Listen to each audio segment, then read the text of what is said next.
കർത്താവിന് മഹത്വം. प्रभु को महिमा मिले। നമ്മുടെ ഈ യുഗപരമായ പഠനത്തിന്റെ അവസാനത്തെ ക്ലാസ് ആണെന്ന്.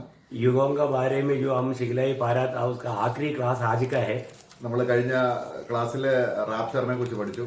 पिछला क्लास में हम लोग पुनरुत्थान का बारे में देख रहा था। ഇനിയും 7 വർഷത്തെ പീഡനകാലത്തിലെ രക്ഷയും പിന്നീട് 1000 വർഷത്തെ രക്ഷയുമാണ്.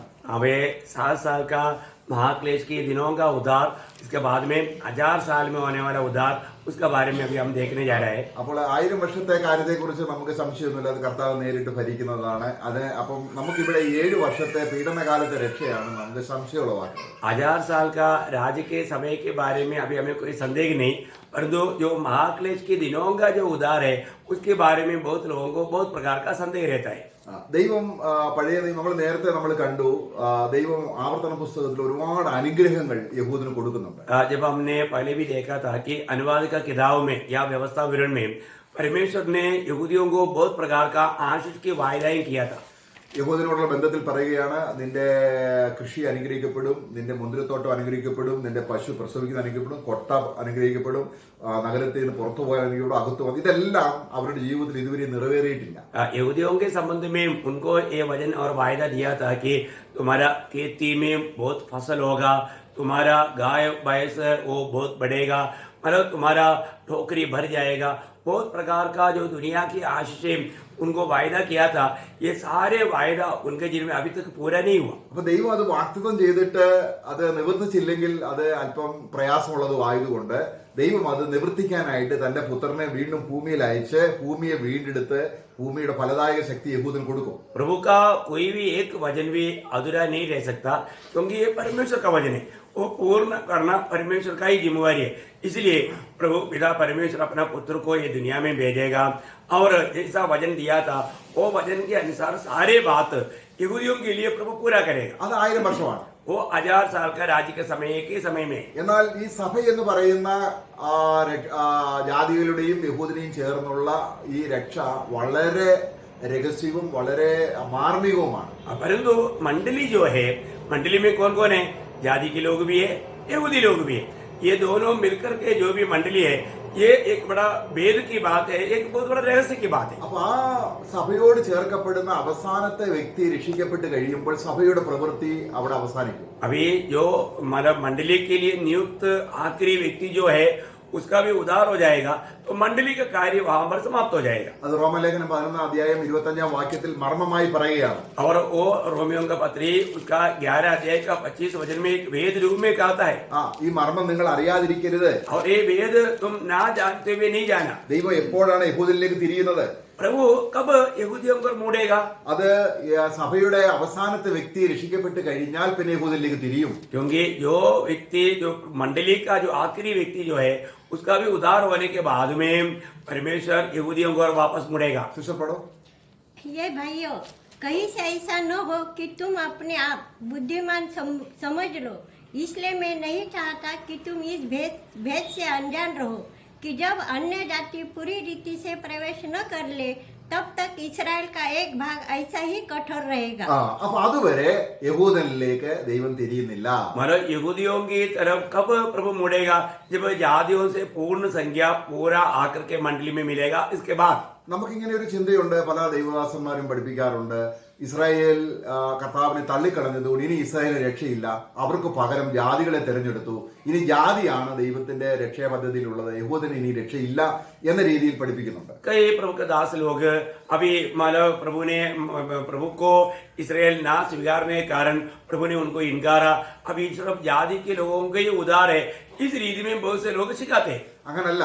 ऐसा नहीं। സഭയുടെ പദ്ധതി പൂർത്തീകരിച്ചതിന് ശേഷം ദൈവം ഇസ്രായേലിലേക്ക് തിരിയും. अभी प्रभु मंडली का कार्य को पूरा करने के बाद में पूर्ण रूप में इसराइल की ओर प्रभु मुड़ेगा। എന്നാൽ ഇസ്രായേലിനെ തന്നിലേക്ക് തിരിക്കാൻ വേണ്ടി ഒരു 7 വർഷക്കാലം ദൈവം അനുവദിച്ചിട്ടുണ്ട്. परंतु इसराइल को अपने ओर मुड़ने के लिए प्रभु ने उनके लिए 7 साल का एक क्लेश का समय उनके लिए प्रभु ने रखा है। നമുക്ക് ദാനിയേലിന്റെ പുസ്തകം 9 അധ്യായം 27 വാക്യത്തിൽ വായിക്കുമ്പോൾ, നിന്റെ ജനത്തിന് ഞാൻ ഒരു ആഴ്ചവട്ടം കൊടുത്തിരിക്കുന്നു. 70 ആഴ്ചവട്ടമാണ്, അതിനെ വിഭജിച്ച് 69 ആഴ്ചവട്ടം കഴിയുമ്പോൾ അഭിഷേകം ഛേദിക്കപ്പെടും. അത് കഴിഞ്ഞ് ഒരു ആഴ്ചവട്ടം, ആ ഒരു ആഴ്ചവട്ടമാണ് ഇനിയും കർത്താവ് 7 വർഷം കൊണ്ട് ആരംഭിക്കാൻ പോകുന്നത്. अभी हम ये बात को जानते हैं कि 70 हफ्ता का बारे में यिर्मयाह कहता है और उसमें 69 हफ्ता का बात पूरा हो गया. अभी एक हफ्ता रह गया. वो एक हफ्ता यहूदियों के लिए प्रभु ने रखा है. वो समय में जब यहूदी लोग पूर्ण रूप में प्रभु की ओर मन फिरेगा, वो प्रभु ने उनके लिए रखा हुआ बात है.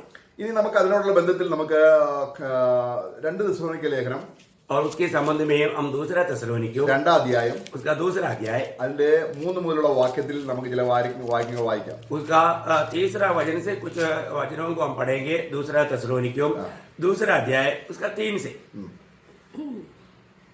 किसी रीति से ഓക്കെ ഓക്കെ किसी रीति से किसी के धोखे में न आना, क्योंकि वह दिन न आएगा जब तक धर्म का त्याग न हो ले और वह पाप का पुरुष अर्थात विनाश का पुत्र प्रकट न हो, जो विरोध करता है और हर एक से जो ईश्वर का पूज्य कहलाता है वो अपने आप को बड़ा ठहराता है, यहाँ तक कि वह परमेश्वर के मंदिर में बैठकर अपने आप को ईश्वर ठहराता है. അപ്പൊ ഇവിടെ ഇത്രയും വാക്യം നമ്മൾ വായിച്ചത് ദാനിയേൽ പ്രവചനത്തിൽ കർത്താവ് പറഞ്ഞ ഒരു മ്ലേച്ഛത ദേവാലയത്തിൽ നിൽക്കുന്നു എന്നുള്ള കാര്യം പറയുമ്പോൾ യഹൂദന് ഇപ്പോൾ ദേവാലയമില്ല, അവർ ദേവാലയം പണിയപ്പെടും. ആ ദേവാലയത്തിൽ അന്തിക്രിസ്തു കയറിയിരുന്ന് ഞാനാണ് പൂജാവിഷയം എന്ന് പറഞ്ഞ് ആരാധന എനിക്ക് അർപ്പിക്കണം എന്ന് പറയുന്ന ഒരു കാലഘട്ടത്തിന്റെ മുമ്പെയാണ് സഭ എടുക്കപ്പെടുന്നത്. अभी आप देखिए यहाँ पर जो बोला हुआ जो बातें हैं ये दानियल भविष्यवक्ता का किताबों में भी लिखा हुआ बात है. जबकि मसीह विरोधी प्रकट होगा, वो प्रभु का भवन में या मंदिर जो तैयार किया जाएगा उसमें आकर के मतलब अपने आप को प्रभु बोल करके लोगों को भरमाएगा. उनको जो दंडवत नहीं करेगा तब मतलब यहूदी लोग सताया जाएगा. ये सारे बात अभी होने वाला बात है. ये भविष्यवाणियों को पूरा होने वाला बात है. അപ്പൊ ഈ അന്തിക്രിസ്തു അധർമ്മമൂർത്തി വെളിപ്പെടുന്നതിന് തടസ്സമായിരിക്കും അവനെ തടുക്കുന്നവൻ വഴിയിൽ നിന്ന് മാറണമെന്ന് അതിന് 7-ാം വാക്യത്തിൽ പറയുമ്പോൾ അത് സഭയാണ് അല്ലെങ്കിൽ പരിശുദ്ധാത്മാവാണ്. കാരണം പരിശുദ്ധാത്മാവ് സഭയിലാണ്. സഭ നീക്കപ്പെട്ടാൽ ആത്മാവ് നീക്കപ്പെടുന്നു. अभी अब एक बात को यहाँ पर जानना है कि अभी तक ये प्रकट क्यों नहीं हुआ, इसको रुकाने वाला कौन है? वो मंडली और पवित्र आत्मा है. अभी मंडली और पवित्र आत्मा यहाँ से चले जाएगा, इसके बाद में ये बात सब अभी होने वाला बात है. അപ്പോൾ ആദ്യമേ വിശ്വാസത്യാഗം സംഭവിക്കണം. और उससे पहले विश्वास का त्याग होगा. അപ്പൊ നമ്മൾ ചിന്തിക്കുന്ന ഇന്ന് നോക്കുമ്പോൾ സഭയ്ക്ക് വിശ്വാസമില്ല അല്ലെങ്കിൽ പിന്നെ കർത്താവ് വരാൻ സഭ, ഈ സഭയുടെ വിഷയമല്ല വിശ്വാസത്യാഗം ഉദ്ദേശിക്കുന്നത്. യഹൂദൻ ദൈവത്തിലുള്ള ആശ്രയം വിട്ടിട്ട് അന്തിക്രിസ്തുവുമായി ഒരു ഉടമ്പടി ചെയ്യും. അതാണ് നമ്മൾ മരണവുമായി ഉടമ്പടി. അങ്ങനെ ക്രിസ്തുവിലുള്ള വിശ്വാസം പൂർണ്ണമായി തേച്ചു കളയുന്ന ഒരു കാലഘട്ടത്തെയാണ് വിശ്വാസത്യാഗം ആദ്യം സംഭവിക്കണം. यहाँ पर हम जो विश्वास त्याग जो कहता है ये मंडली की बात है ही नहीं. यहूदी लोग परमेश्वर पर जो विश्वास है वो पूर्ण रूप में छोड़ करके वो लोग क्या करेगा, वो लोग मसीह विरोधी के साथ वाचा बांधेगा और उनके बाद में उनके साथ में होकर के जब वो जीवन बिताएगा तो पूर्ण रूप में वो परमेश्वर को त्यागा हुआ एक अनुभव में पहुंच गया. ഇന്ന് നമ്മൾ കണ്ട സഭയിലുള്ളവർ ചിലരൊക്കെ എന്ത് ചെയ്തു, പാഷലോ ഇത് വിട്ടിട്ട് അവര് ജോലിക്ക് പോയി വിശ്വാസത്യാഗം സംഭവിച്ചു. കർത്താവ് ഇത് സഭയിലുള്ള ഒരു വ്യക്തി വിശ്വാസത്യാഗം സംഭവിക്കത്തില്ല. ഇത് ഒറിജിനൽ വിശ്വാസികൾ അല്ലാത്തവരെ നോക്കിയാണ് നമ്മള് വിശ്വാസത്യാഗം സംഭവിച്ചെന്ന് പറയുന്നത്. ഇത് ഇസ്രായേലിനുള്ള ബന്ധത്തിലാണ് പറയുന്നത്. आज हम लोग क्या देखते हैं कि कई लोग ये कोरोना के कारण कई पास्टर लोग तक मतलब प्रभु का सेवा छोड़ करके मछली बेचने के लिए सब्जी बिकने के लिए सब चला गया. वो उसको लोग देख करके बोलते हैं कि विश्वास त्याग हो गया. और तो ये वो बात नहीं, ये बात प्रभु का जन उड़ा ले जाने के बाद में इसराइल के लोगों में क्या होगा, प्रभु पर जो उनका विश्वास है वो पूर्ण रूप में नष्ट हो जाएगा. अब उसके बारे में कहा है അവരുടെ വിശ്വാസം തിരിച്ചു കൊണ്ടുവന്ന് അവർ ക്രൂശിച്ച ദൈവത്തിൽ വിശ്വസിക്കുവാനുള്ള വിശ്വാസത്തിന്റെ പുനർജനനത്തിന് വേണ്ടിയാണ് ഈ 3.5 വർഷം പീഡനം ദൈവം അനുവദിക്കുന്നത്. अभी वे लोग कौन, यहूदी लोग, उन लोग इस विश्वास से भग गया था, उनको विश्वास में वापस लौटाने के लिए प्रभु ने ये 3.5 साल का मतलब टोटल 7 साल में 3.5 साल का महाक्लेश उनके लिए नियुक्त किया है. നമ്മളെ വിശ്വാസികളെ സംബന്ധിച്ചോളം നമ്മൾ തെറ്റിപ്പോയ കർത്താവ് ബാലശിക്ഷ വെച്ചിട്ടുണ്ട്. अगर हम विश्वासियों के लिए अगर हम भटक गया था तो प्रभु ने क्या किया, बाल शिक्षा रखा है. ഇതിൽ എന്ന് പറഞ്ഞാൽ ഒരു വിശ്വാസി അങ്ങനെ ഒരു കർത്താവിനെ വിട്ടിട്ട് പോകത്തില്ല, ഒരിക്കലും വിശ്വാസം ത്യജിക്കത്തില്ല. बोले का अर्थ क्या है कि एक विश्वासी किसी कारण प्रभु को त्यज करके नहीं जा सकता. എന്നാൽ യഹൂദൻ परंतु यहूदी लोग ദൈവത്തിലുള്ള വിശ്വാസം വിട്ടിട്ട് നമുക്ക് വായിക്കാം. നമുക്ക് അതായത് യെശയ്യാവിന്റെ പുസ്തകം वो प्रभु का विश्वास को छोड़ करके जाएगा। हम पढ़ेंगे एशिया नबी किताब അതിന്റെ 28-ാം അധ്യായം उसका 28 अध्याय 15-ാം വാക്യം. उसका 15 वचन। एशिया नबी किताब 28 अध्याय का 15 वचन। तुमने तो कहा है हमने मृत्यु से वाचा बांधी है, अधोलोक से प्रतिज्ञा कराई है। इस कारण विपत्ति जब बाढ़ के समान बढ़ आए तब हमारे पास न आएगी, क्योंकि हमने झूठ के कारण शरण ली और मिथ्या के आड़ में छिपे हुए हैं। ഏദൻ തോട്ടത്തിൽ സംഭവിച്ചതുപോലെ ആദാം കർത്താവിനെ തഴിച്ചു കളഞ്ഞിട്ട് സാത്താനെ വിശ്വസിച്ചതുപോലെ ഫോഷ്കിൽ വിശ്വസിക്കുന്ന ഒരു കാലഘട്ടം വരും യഹൂദൻ. അതിന്റെ 14-ാം വാക്യം, പരിഹാസികളെ, യഹൂദജനത്തെ ദൈവം വിളിക്കാണ്, പരിഹാസികളെ നിങ്ങൾ യഹോവയുടെ വചനം കേൾപ്പീൻ, നിങ്ങൾ എന്നെ ചെതിച്ച് മരണവുമായി ഉടമ്പടി ചെയ്യും. കാരണം പ്രവഹിക്കുന്ന ആ പ്രവാഹത്തിൽ നിന്ന് രക്ഷ പ്രാപിക്കാൻ നിങ്ങൾ എന്ത് ചെയ്യും? സാത്താനുമായി ഉടമ്പടി ചെയ്യും. अभी हम देखते हैं कि जैसा एदन वाटिका में परमेश्वर की उस वचन को उससे बढ़ करके शैतान के वचन पर विश्वास करके उन्होंने शैतान की बातों को मान करके वो काम किया, उसी प्रकार यहाँ पर उस 28 अध्याय का 14 वचन में लिखा है। इसका 14 वचन पर इस कारण के ठट्टा करने वालों, यरूशलेम वासी प्रजा के हकीमों, यहोवा का वचन सुनो। आगे तुमने तो कहा है हमने मृत्यु से वाचा बांधी। മരണവുമായി ഉടമ്പടി. മരണം എന്ന് പറഞ്ഞാൽ മരണം, मृत्यु के साथ वाचा बांधा।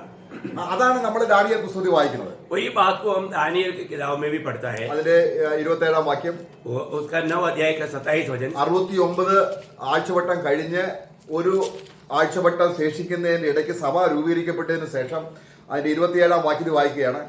अभी जब 69 हफ्ता पूरा होने के बाद में जब मंडली वो एकदम रूपीकरण या मंडली का स्थापना होने के बाद में आखिर में 1 हफ्ता का समय रह गया, उसका बारे में यहाँ पर लिखा है दानियेल 9 का 27। वह प्रधान 1 सप्ताह के लिए बहुत से संग दृढ़ वाचा बांधेगा, परंतु आधे ही सप्ताह के बीतने पर वह मेल बलि और अन्न बलि को बंद करेगा और अंगूरे पर उजाड़ने वाली घृणित वस्तुएं दिखाई देगी और निश्चय ही ठनी हुई बात के समाप्त होने तक परमेश्वर का क्रोध उजाड़ने वाले पर पड़ा रहेगा। നോക്കുക, അപ്പം ഈ 7 വർഷത്തിന്റെ ആരംഭത്തിൽ ഉടമ്പടി ചെയ്യും. 7 വർഷത്തേക്കാണ് ये 7 साल का, ये जो महाक्लेश के 7 साल का शुरुआत में उन लोगों ने वाचा बांधेगा। പക്ഷെ എങ്ങനെയാണ് അവൻ ആ ഉടമ്പടി ചെയ്യുന്നത്? परंतु कैसे वो वाचा बांधेगा? വഞ്ചിച്ച്, ये धोखा के द्वारा। ഞാൻ മശീഹയാണ്, मैं मसीहा हूँ। കണ്ട നിങ്ങൾ കാത്തിരിക്കുന്ന മശീഹ ഞാനാണ്, तुम लोग इंतजार करने वाला मसीहा मैं हूँ। അങ്ങനെ ആദ്യത്തെ 3.5 വർഷം നല്ല ഭരണം കൊടുക്കും. और पहला 3.5 साल वो एक अच्छा प्रकार का वो प्रबंध मतलब अच्छा उनको राज करेगा। ഇവർ വഞ്ചിക്കപ്പെടാൻ കാര്യം ഇവരുടെ ഹൃദയം വാസ്തവത്തിൽ ദൈവത്തിൽ നിന്നും ആശ്രയം വിട്ടതുകൊണ്ട് ഒരു കള്ള മശീഹയെ ഇവർ വിശ്വസിക്കാൻ ദൈവം കൈവിടുകയാണ്. मतलब वे लोग धोखा क्यों गा रहे हैं? क्योंकि सच्चा मसीहा को छोड़ करके झूठा मसीहा पर उन्होंने प्रतिनिधि किया, इसलिए उसके लिए प्रभु उनको छोड़ देता है। ഈ മശീഹ ഒരുപാട് അത്ഭുതങ്ങൾ കാണിക്കും.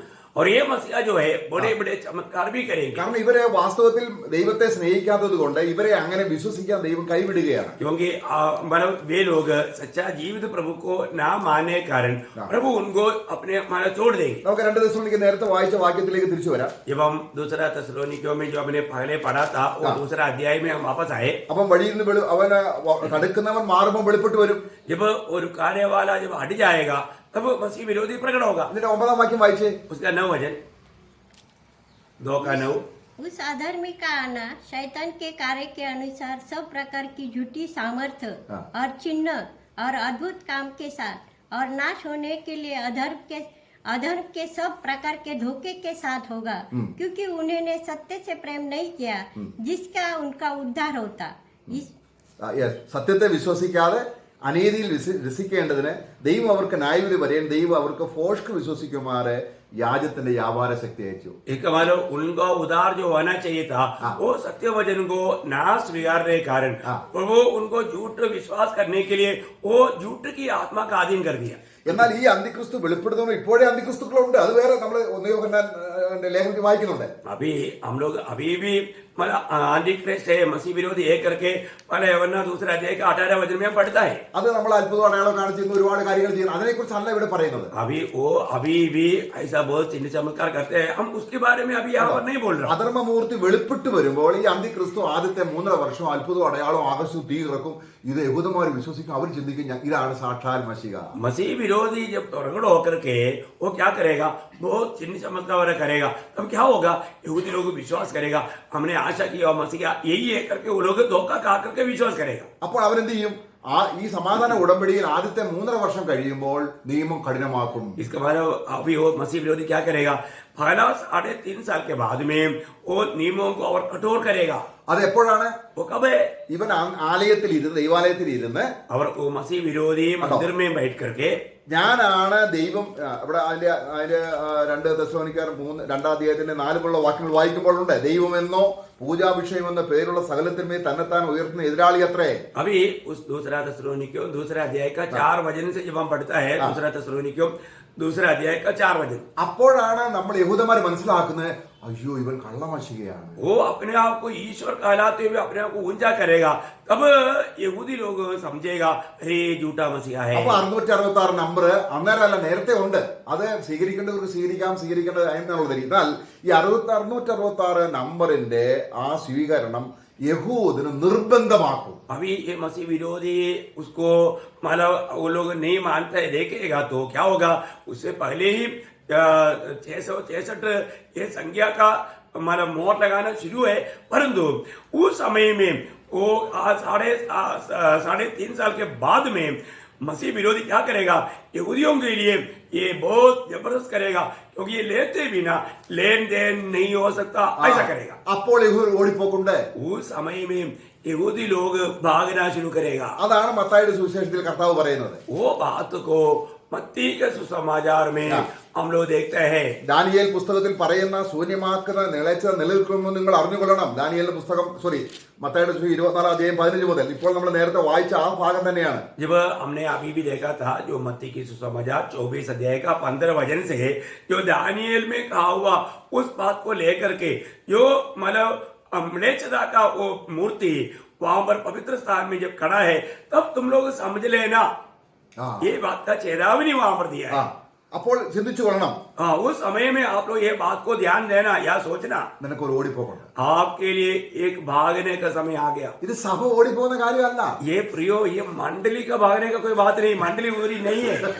സഭ എടുക്കപ്പെട്ടു പ്രിയമുള്ളവരെ. मंडली से पहले उठा लिया गया, കാരണം അവസാനത്തെ വ്യക്തി ചേർക്കപ്പെട്ട് കഴിയുമ്പോൾ സഭ എടുത്തു കഴിഞ്ഞു. क्योंकि जो आखिरी जाति के लोगों में से एक व्यक्ति जो जोड़ा गया, उस समय में मंडली का काम पूरा होकर के मंडली उड़ा लिया गया. Praise the Lord. Praise the Lord. നമ്മളെ ബാധിക്കുന്ന കാര്യമല്ല. ये हमारे संबंध की बात नहीं, ये यहूदियों का संबंध का बात है. അപ്പോൾ നമ്മൾ വെളിപ്പാട് പുസ്തകം 12-ാം അധ്യായത്തിൽ യഹൂദന്റെ ഓടിപ്പോക്കിനെ കുറിച്ച് നമ്മൾ ചിന്തിക്കാം. जब प्रकाशित वाक्य 12 अध्याय में ये यहूदी लोगों का भागने के बारे में हम थोड़ा सा सोचे. അപ്പോൾ അവിടെ 12-ാം അധ്യായം 14-ാം വാക്യം, और उसका 12 अध्याय का 14 वचन, फिर वह श्री को बड़े उकाब के 2 पंख दिए गए कि सांप के सामने उड़कर जंगल में उस जगह पहुंच जाए जहां वहां एक समय और आधा समय तक पाली जाए. ഇവിടെ ഈ ഓടിപ്പോക്കിന്റെ ഒരു അവിടെ സംഭവിക്കുന്ന കാര്യങ്ങളുടെ ഒരു ഓടിപ്പോകുന്ന ഒരു കൂട്ടം ആൾക്കാരുടെ കാര്യമാണ് ഇവിടെ പറയുന്നത്. अभी देखिए उस क्लेश में भाग जाने वाला कुछ लोगों के बारे में यहाँ पर बताया हुआ है. ഇപ്പൊ ഇവരെ എന്ത് ചെയ്യും? ये लोग क्या करेंगे, പ്രത്യേകമായിട്ട് കഴുകന്റെ ചെറുകിൽ എടുത്തുകൊണ്ട് പോകും. ये उगाव की पंखों में उड़ा ले जाएगा. അപ്പൊ ദൈവശാസ്ത്രജ്ഞർ പറയുന്നത് അത് അക്ഷരീയമായ അല്ലെങ്കിൽ കഴിവൊന്നും അല്ലാതെ ബ്രിട്ടന്റെയും അമേരിക്കയുടെയും പോർ വിമാനങ്ങൾ വന്ന് കുറെ യഹൂദന്മാരെ പെട്ര എന്ന് പറയുന്ന പ്രത്യേക സ്ഥലത്ത് മരുഭൂമിയിൽ അവരെ കാത്തുരക്ഷിക്കാൻ വേണ്ടി കൊണ്ടുപോകുന്ന ദൈവത്തിന്റെ സംരക്ഷണത്തെ കുറിച്ചാണെന്ന് വ്യാഖ്യാനിക്കുന്നുണ്ട്. अभी इसके बारे में वैज्ञानिक लोगों के कई प्रकार का कहना है.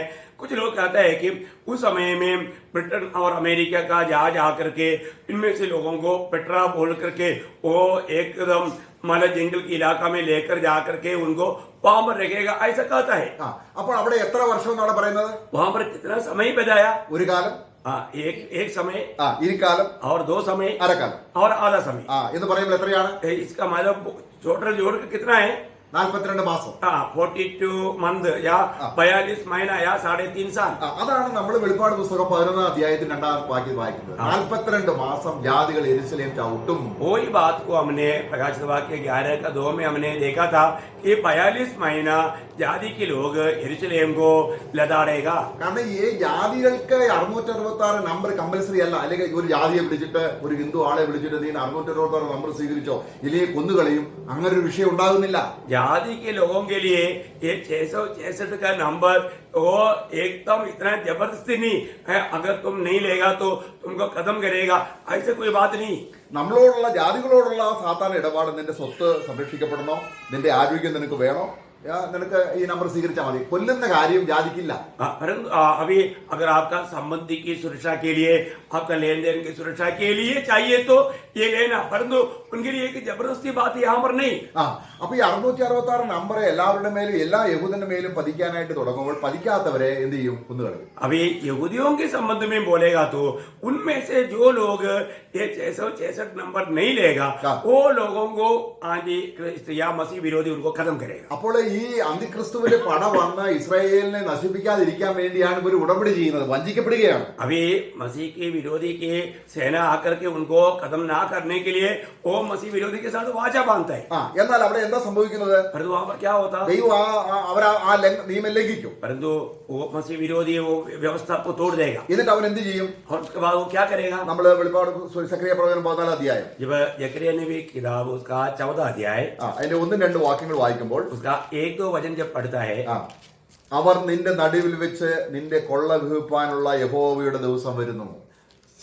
सुनो यहोवा का ऐसा दिन आने वाला है कि जिसमें तेरा धन लूटकर तेरे बीच में बांट लिया जाएगा. അവിടെ എന്ത് ചെയ്യും അവര്?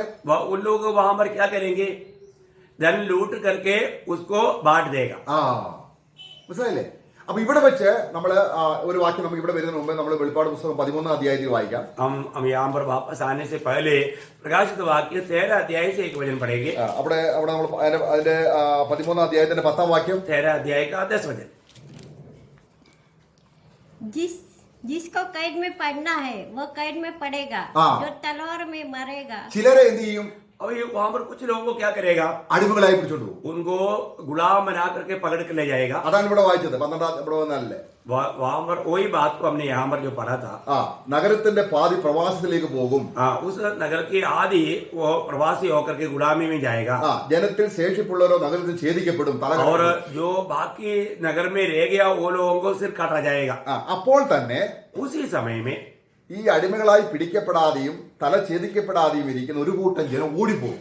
जब जिसको गुलामी में नहीं पकड़ा गया और जिसका सिर छेदा नहीं गया उनमें से ऐसे कुछ लोग हैं वो भाग जाएंगे. അവരെയാണ് നമ്മൾ വായിച്ചത് ഈ പങ്കയിൽ വന്ന് കൊണ്ടുപോകുന്നത്. और उनका बारे में हमने यहाँ पर जो पढ़ा था कि वो उगाव के पंखों में आकर उड़ा ले जाएगा करके. അവരെയാണ് എടുക്കുന്നത്. वे लोग हैं जो कि उड़ा कर ले जाते हैं. ഞാൻ 2 പേർ കിടക്കയിലായിരിക്കും. उनमें से 2 लोग जो चारपाई पर लेटा होगा तो वो एक को ले जाएगा करके जो बताया. മത്തായി സുവിശേഷം 24 അധ്യായത്തിൽ നമുക്ക് വായിക്കാം. जब मत्ती के सुसमाचार 24 अध्याय में हम देखता है അവിടെ കർത്താവ് പറയുന്നത് ഈ പങ്കയിൽ വന്ന് അല്ലെങ്കിൽ കർത്താവിന്റെ ആൾക്കാർ വന്ന് ഇവരെ മരുഭൂമിയിലേക്ക് എടുത്തുകൊണ്ട് പോകുന്നതിനെ കുറിച്ചാണ് വായിക്കുന്നത്. अभी यहाँ पर इस क्लेश के बीच में प्रभु के लोगों को उगाव के पंखों में आकर उड़ा ले जाने के बाद में हम लोग उसका 40 वचन से पढ़ता है. 40 पढ़ना. उस समय 2 जन खेत में होंगे, एक को ले लिया जाएगा और दूसरा छोड़ दिया जाएगा. 2 स्त्रियां चक्की पीसती रहेगी, एक को ले लिए जाएगी और दूसरी को छोड़ दी जाएगी. പട്ടണത്തിൽ കൈവിടപ്പെടുന്ന ഒരു വാളാൽ കൊല്ലപ്പെടും. मतलब जो शहर में जो त्यागा जाता है वो लोग तलवार से मारा जाएगा. അവിടെ വായിച്ചു നമ്മള് സക്കറിയ പ്രവചനം അതിന്റെ 14 അധ്യായത്തിൽ വായിച്ചു. अभी हमने जकरिया नबी की किताब में उसको पढ़ा था 14 अध्याय में. എന്നാൽ 12 അധ്യായത്തിൽ വായിച്ചാൽ ഓടിപ്പോകും. അത് അവരാണ് എടുത്തുകൊള്ളപ്പെടുന്നത്. परंतु जब हम प्रकाशित वाक्य हमारे अध्याय में जो पढ़ा जो भाग जाता वो लोगों को है जो प्रभु पंगों में या उगाव के पंगों में ले जाता है. അവരെ 3.5 വർഷം കാത്തുരക്ഷിക്കും. और उनको 3.5 साल उनका रक्षा करेगा. അവരെ അന്തിക്രിസ്തു ഒന്നും ചെയ്തില്ല. उनको मसीह विरोधी कुछ नहीं कर सकता. എന്നാൽ ഓടിപ്പോകുന്ന ചിലര് परंतु ये जो भाग जाता है उनमें से कुछ लोग അവരെ ഇന്ത്യയിലും മറ്റു പല ദേശത്തും വരും. वो इसराइल छोड़ के अन्य जातियों के देशों में जाएंगे അന്നേരം അവരെ വീട്ടിൽ കയറ്റി, और उस समय में वही भागने वाले लोगों को अपने घर में लेकर, കാരണം ഈ വീട്ടിൽ സ്വീകരിക്കുന്ന വ്യക്തി 600 സ്വീകരിക്കാൻ ഇവിടെ കമ്പൽസറി അല്ല, നമ്മുടെ ഇന്ത്യയിൽ കമ്പൽസറി ആകത്തില്ല. अभी हम लोग हमारा इस महाक्लेश के दिनों में जो 666 नंबर जो बोलता है, वो नंबर शायद इंडिया जैसा देशों में इतना कंपल्सरी नहीं रहेंगे. അപ്പൊ അങ്ങനെയുള്ള ജാതികൾ, और उस प्रकार का जाति के लोगों के पास यहूदी भाग कर आएगा. ഈ യഹൂദന്റെ ഓടിപ്പോക്ക് ക്രിസ്തുവിന് നിമിത്തമാണെന്ന് കണ്ടിട്ട് ഇവനെ എന്ത് ചെയ്യും? വീട്ടിൽ ഒളിപ്പിക്കും. और ये लोग जाति के लोग ये समझेगा ये मसीह के कारण ये बढ़ाया जा रहा है, तो ये लोग क्या करेंगे? उन लोगों को अपने घर में लेकर के छिपाएंगे. അവർക്ക് പ്രതിഫലം കൊടുക്കാൻ വേണ്ടി കർത്താവ് സഭയുമായി യഹോവശാ താഴ്വരയിൽ വരും. अब ये वो लोगों को, जिन लोगों को यहूदियों को मदद, जिन्होंने यहूदियों को मदद किया था, उनको प्रतिफल देने के लिए जब यहोशापात के तड़ में जातियों का जब न्याय होगा, उस समय में प्रभु उनके लिए कार्य करेगा. എല്ലാ ജാതികളെയും വരുത്തും, सारे जाति के लोगों को उस समय में अपने सिंहासन के सामने लाएगा എന്നിട്ട് എടുത്തും വലത്തും നിർത്തും. और उनको इसी प्रकार जो मदद किया उनको दाहिने और जो मदद नहीं किया उनको बाएं खड़ा करेगा. അപ്പോൾ അന്നത്തെ രക്ഷ എങ്ങനെയാണ്? अब उस समय का उद्धार कैसा है? ജാതിക്ക് जाति के लोगों के लिए നമ്പർ സ്വീകരിക്കാൻ പാടില്ല. पहली बात वो मसीह विरोधी का ये छाप नहीं लेना चाहिए. നമുക്ക് അത് വായിക്കാം. അത് നമ്മള് വെളിപ്പാട് പുസ്തകം അതിന്റെ 14 അധ്യായം, जब प्रकाशित वाक्य 14 अध्याय, നമ്പർ സ്വീകരിക്കുന്നവർക്ക് സംഭവിക്കാൻ പോകുന്ന കാര്യമാണ് അവിടെ വായിക്കുന്നത്. मानो वहां पर जो लोग ये छाप लेगा उनके बारे में उसका 14 अध्याय का 9, 10, 11 वचन में हम देखता है. അവിടെ വായിക്കുമ്പോൾ വായിക്കുന്നുണ്ട്, മൃഗത്തെയും അതിന്റെ പ്രതിമയും നമസ്കരിച്ച് നെറ്റിയിലോ കൈമേലോ മുദ്ര ഏൽക്കുന്നവൻ ദൈവകോപത്തിന്റെ പാത്രത്തിൽ കലർപ്പില്ലാതെ പകർന്നിരിക്കുന്ന ദൈവക്രോധം മധ്യ കുടിക്കേണ്ടി വരും. अभी हम यहाँ पर देखते हैं कि जो जानवर का छाप लेगा या उस प्रतिमा का छाप लेगा, वो जो माथे और हाथ में लेता है, वो परमेश्वर के क्रोध की उस कटोरे से पीना पड़ेगा. അപ്പൊ ഈ നമ്പർ സ്വീകരിക്കാൻ യഹൂദന് മേൽ കമ്പൽസറി വരുമ്പോഴാണ് യഹൂദൻ ജാതിയുടെ ഇടയിലേക്ക് ഓടി പോകുന്നത്. यहूदी लोगों के ऊपर ये नंबर लेने के लिए या ये छाप लेने के लिए जबरदस्ती किया जाएगा, तभी वो लोग अपने गांव या शहर छोड़ करके जातियों के बीच में भागते हैं. അപ്പൊ ജാതികളുടെ ഇടയിൽ അത് കമ്പൽസറി അല്ല. परंतु जातियों के उनके बीच में ये जो मसीह विरोधी का छाप लेना इतना कोई ज्यादा उसमें प्रश्न नहीं. അപ്പോൾ ലോകത്തിന്റെ നാനാഭാഗങ്ങളിലെ യഹൂദൻ ചിത്രിക്കപ്പെടുമ്പോൾ ഇവരെ എങ്ങനെ ജാതികൾ പരിഗണിച്ചു എന്നുള്ളതിന്റെ ന്യായവിധിയാണ് യഹോവശാ താഴ്വരയിൽ നടക്കുന്നത്. കാരണം അവിടെ കോലാടിനെയും രണ്ട് ഇതായിട്ട് തിരിക്കുന്നുണ്ടല്ലോ, ഇടത്തും വലത്തുമായിട്ട് നിൽക്കുന്നത്. जब जातियों का न्याय यहोशापात का तड़ में जब होगा, वो इस व्यवस्था में रहेगा. जो महाक्लेश के दिनों में यहूदियों को जो जातियों ने स्वीकारा और उनको मदद किया, जो नहीं स्वीकारा उनको इनकारा, उसके ऊपर वो न्याय रहेगा. കൈവിടപ്പെട്ട് കർത്താവ് വരുമ്പോൾ കൈവിടപ്പെട്ട് പോയെങ്കിൽ ഈ ഒരു കാര്യം മാത്രം രക്ഷയ്ക്ക് ഓർമ്മയിരിക്കണം. ഏതെങ്കിലും ഒരു യഹൂദനെ വഴിക്ക് വെച്ച് കണ്ടാൽ വേഗം വിളിച്ച് വീട്ടിൽ കൊണ്ടുവന്നോളൂ. यदि आप में से कोई भी जो हमें सुन रहा है, हम आपसे एक विनती करता हूं, अगर प्रभु का मंडली उड़ा ले जाने के बाद में अगर आपको उद्धार पाने का अगर इच्छा है, तो एक ही मार्ग है. अगर महाक्लेश के दिनों में भाग जाने वाले यहूदियों को अपना घर में लेकर आना और उनकी रक्षा करना, उनका देखभाल करना, तो आपका भी उद्धार उस समय में होगा. അല്ലാതെ വേറൊരു രക്ഷയില്ല. इसके अलावा एक मार्ग नहीं है. അങ്ങനെ രക്ഷപ്പെട്ടാലും സഭയോട് ചേർക്കപ്പെടത്തില്ല. സഭയെ രക്ഷ കഴിഞ്ഞല്ലോ, അവസാനത്തെ വ്യക്തി ചേർക്കപ്പെട്ട് കഴിഞ്ഞു. ऐसा अगर आप बेचेगा तो भी आप प्रभु का मंडली के साथ नहीं मिलेगा. सिर्फ फिलहाल आप मानव उस सजा से बच जाएगा. 1000 കൊല്ലം 1000 साल प्रभु के राज में आप प्रवेश करेंगे. നല്ല കല്യാണമൊക്കെ കഴിച്ച് आप शादी करके हंसी നിലമൊക്കെ मजाक കൃഷി ചെയ്ത് अच्छा खेती करके ഇഷ്ടം പോലെ ആഹാരം കഴിച്ച് अपना खूब मनमानी करके, खूब मनमानी मीन्स पाप नहीं, अपना खूब खा पी करके आयुष कर सकते हैं. 1000 കൊല്ലം സുഖമായിട്ട് ജീവിക്കും. 1000 साल बहुत अच्छा जीवन बिता सकते हैं.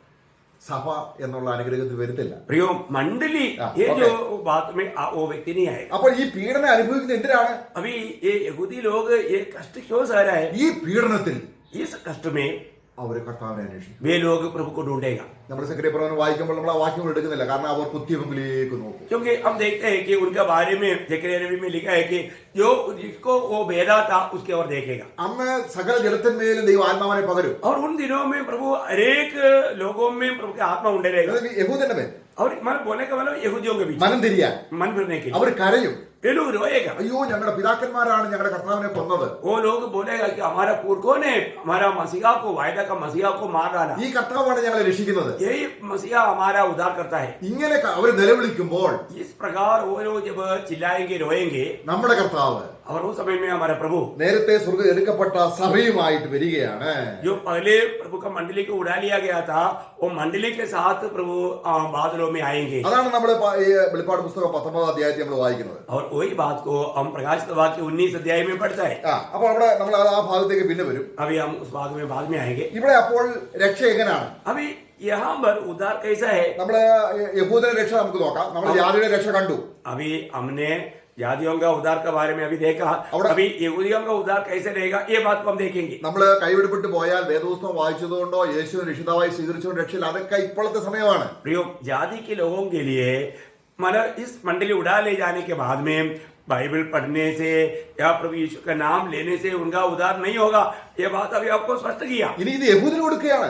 अभी एक मौका यहूदियों के लिए दे रहा है. ഈ വചനം വായിക്കുക, ये वचन को पढ़ना, ക്രിസ്തുവിനെ സ്വീകരിക്കുക, प्रभु यीशु मसीह को स्वीकारना, അത് യഹൂദനാണ്.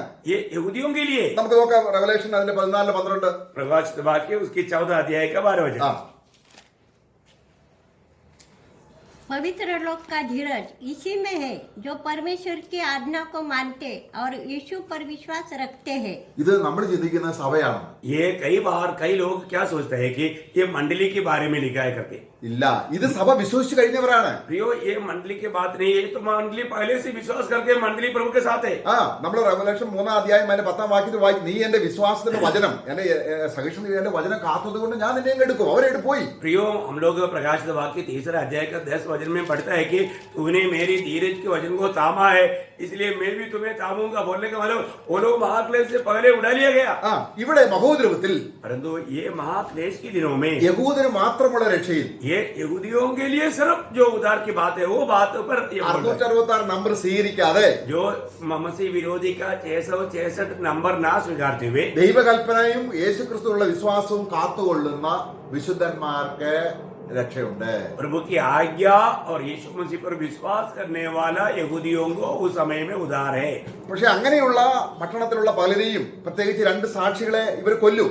अभी हम देखते हैं कि उस समय के लोगों में जो प्रभु का इस प्रकार का गवाही रखने वाला 2 गवाहों को मसीह विरोधी मार डालेंगे. അപ്പോൾ അവിടുത്തെ നമ്മളിനിയും നമ്മളെ രക്ഷയുടെ വഴി കണ്ടു. എന്താണ്? യഹൂദൻ രക്ഷയാണ്, ജാതിയുടെ രക്ഷ വേറെയാണ്. എന്നാൽ ഇവിടെ ഈ 7 കൊല്ലത്തിലുള്ള മഹോപണ്ഡ സഭത്തിൽ എന്താണ് സംഭവിക്കുന്നത്? അവിടെ 1,44,000 യഹൂദന്മാരെ സുവിശേഷകന്മാരായി മുദ്രയിട്ട് വേർതിരിക്കും. अभी हम लोग देखा है कि जातियों का उद्धार हमने देखा, यहूदियों के उद्धार का बात देखा, लेकिन इसके बीच में क्या होता कि जब इस यहूदियों की 12 गोत्रों से 12,000 करके 1,44,000 को प्रभु एकदम चाप डाल करेगा.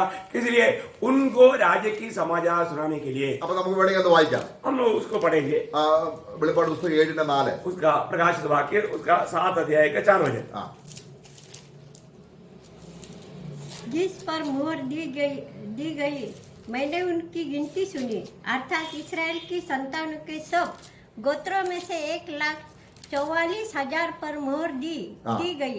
എവിടെയാണ് മുദ്രയിടുന്നത്? अभी यहाँ पर उनको कहाँ पर चाप डालता है? നെറ്റിയിലാണ്. उनका माथे पर. അത് നമ്മൾ പിന്നീട് കാണുന്നുണ്ട്. अभी हम लोग उसको बाद में भी देखता है. എന്നിട്ട് ഈ മുദ്രയിട്ട് കഴിഞ്ഞതിന് ശേഷം അതിന്റെ 9-ാം വാക്യത്തിൽ വായിക്കുന്നുണ്ട്, ये चाप डालने के बाद में उसका 9 वचन में हम पढ़ता है, സകല ജാതികളിലും ഗോത്രങ്ങളിലും വംശങ്ങളിലും ഭാഷകളിൽ നിന്നുള്ളതായി ആർക്കും എണ്ണിക്കൂടാത്തൊരു മഹാപുരുഷാരം വെള്ള നിലയേക്ക് ധരിച്ച് കയ്യിൽ കുരുത്തോലയുമായി സിംഹാസനം മുമ്പാകെ നിൽക്കുന്നത് ഞാൻ കണ്ടു. അപ്പോൾ ഇത് ജാതികൾ മഹോദ്രവത്തിൽ രക്ഷിക്കപ്പെടുന്നതാണെന്നാണ് നമ്മൾ സാധാരണ പഠിച്ചിരിക്കുന്നത്. अभी ये जो उसका 9 वचन में जो हम लिखा है कि एक अनगिनत लोग वहां पर उस वेदी के नीचे देखा, ये लोग जाति के लोग है करके हम में से बहुत लोग ऐसे सोचता भी है, प्रचार भी करता है. അങ്ങനല്ല. परंतु ऐसा नहीं. ഈ 1,44,000 പേര് യഹൂദന്മാരോട് മാത്രം സുവിശേഷം പറഞ്ഞ് മശിക വരുന്നു എന്ന് പറയുമ്പോൾ രക്ഷിക്കപ്പെടുന്ന യഹൂദഗണമാണ്. अभी यहाँ पर जो एक अनगिनत जो संख्या हमने देखा, वे लोग कौन है? जो यहाँ पर वेदी के नीचे देखा या स्वर्ग में पहुंचा, वे लोग 1,44,000 के द्वारा राज्य की सुसमाचार पर विश्वास करके उद्धार पाए हुए लोगों का संख्या है. കണ്ടോ? ഒരു വെള്ള നിലയേക്ക് ധരിച്ച് കണ്ടോ? अभी आप लोगों ने देखा ना, वो लोग श्वेत वस्त्र पहना हुआ है. അപ്പോൾ അവരോട് യോഹന്നാൻ മൂപ്പന്മാർ ഒരാളോട് യോഹന്നാൻ ചോദിക്കുകയാണ്, अभी वहां पर जो पुण्यों से मानो योगन्ना पूछता है, വരാൻ പോകുന്ന സംഭവങ്ങൾ കർത്താവ് യോഹന്നാനെ സ്വർഗത്തിൽ കൊണ്ടുപോയി കാണിക്കുകയാണ്. आने वाला बातों को योगन्ना को स्वर्ग में ले जाकर के दिखा रहा है. അപ്പൊ എണ്ണിക്കൂടാത്ത വലിയൊരു പുരുഷാരം വെള്ള നിലയെങ്കിൽ തിരിച്ചു നിൽക്കുന്നു. अभी वहां पर अनगिनत एक बड़ा संख्या में लोग श्वेत वस्त्र पहने हुए वहां पर खड़ा है. അപ്പൊ യോഹന്നാൻ ചോദിക്കുന്നെങ്കിൽ അത് യോഹന്നാൻ സഭയിലുള്ള ആളല്ലേ, സഭയല്ലെന്ന് യോഹന്നാൻ അറിയാം. अभी अभी योगन्ना पूछने का अर्थ क्या है कि योगन्ना मंडली के बारे में नहीं पूछ रहे, क्योंकि योगन्ना खुद मंडली में है. वो मंडली की बात नहीं है, ये बात एकदम साफ है. യോഹന്നാൻ യജമാനനെ വിളിച്ച ഒരു പ്രധാന ആളോട് ചോദിക്കുകയാണ്. अभी ये स्वामी करके वहां पर एक पुण्य से योगन्ना पूछ रहा है. അത് ആരോടാണ്? वो किसको पूछ रहा है? ആ യജമാനൻ ആരാണ്? वो स्वामी करके जो पुकारता है वो कौन है? പൗലോസാണോ? क्या प्रेषित पौलुस है क्या? പത്രോസാണോ? पत्रोस है क्या? അല്ല. नहीं. കാരണം യോഹന്നാനും പത്രോസും പൗലോസും എല്ലാം ഒരേ. मतलब पत्रोस योगन्ना ये सब एक ही सीढ़ी में था, वो सबको मालूम है, और वो मंडली के आगे. അപ്പൊ സഭയിൽ അല്ലാത്ത ഒരാളോട് ചോദിക്കുകയാണ്. परंतु यहाँ पर हम देखते हैं कि जो मंडली में नहीं है ऐसे एक व्यक्ति से यहाँ पर योगन्ना पूछ रहा है. മൂപ്പന്മാരിൽ ഒരുത്തൻ, अभी उसमें जो पुण्यों से एक, മൂപ്പന്മാരിൽ ഒരുത്തൻ എന്നോട്, उस पुण्यों से एक ने मुझसे, വെള്ള നിലയെങ്കിൽ ധരിച്ചിരിക്കുന്ന ഇവർ ये श्वेत वस्त्र पहना हुआ ये लोग कौन?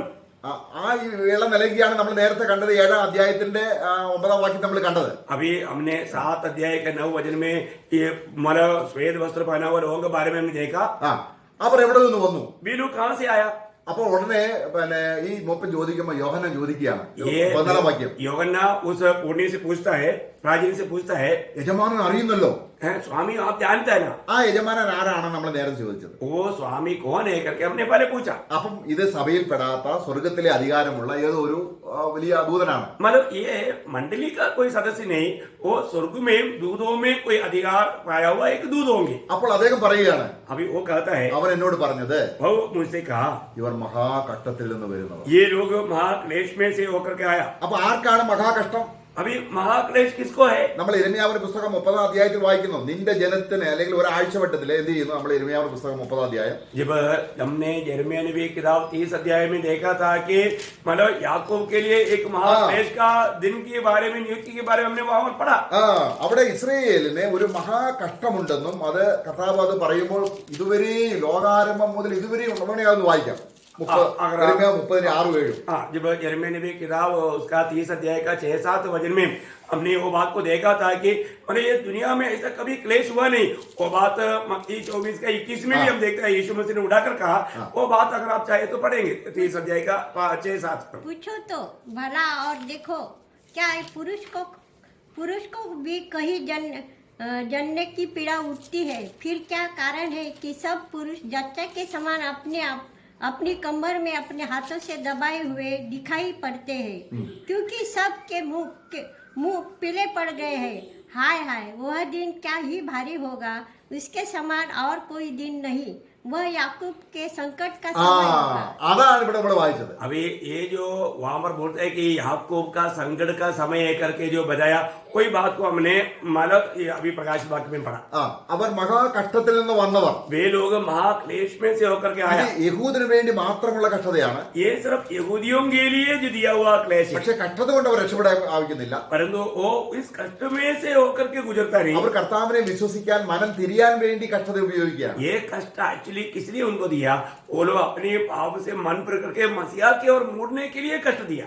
നമ്മൾ ചിന്തിക്കും, നമ്മൾ ഒരുപാട് കഷ്ടം അനുഭവിക്കുമ്പോൾ നമ്മുടെ പാപങ്ങൾ ക്ഷമിക്കപ്പെടുമെന്ന്. हम लोग कई बार क्या सोचते हैं, हमें कष्ट अनुभव होगा तो हमारा पाप का क्षमा हो जाएगा करके सोचते हैं.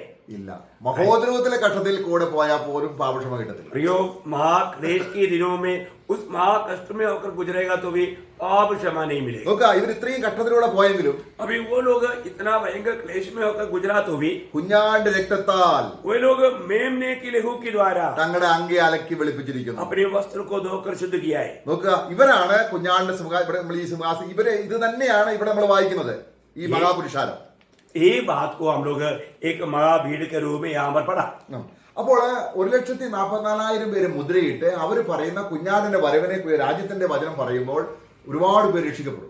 1,44,000 जो चुने हुए लोगों के द्वारा जब राज्य का समाचार सुना जाता है, उस समय में बहुत से लोग उन दिनों में उद्धार पाएगा. തന്നെയല്ല, നമ്മള് രണ്ട് സാക്ഷികൾ, അത് മോശയും ഏലിയാവാണെന്ന് പറയുന്നു, ആരും ആയിക്കോട്ടെ, ദൈവത്തിന് രണ്ട് സാക്ഷികൾ 3.5 വർഷം ഈ ഭൂമിയിൽ സുവിശേഷം പറയും. और इतना भी नहीं, उनके साथ 2 प्रभु का गवाह लोग, वो मोशे और एलिया करके कहता है कोई भी होने दे, लेकिन उन लोगों का भी गवाही के द्वारा बहुत बड़ा एक झुंड प्रभु पर विश्वास करेगा.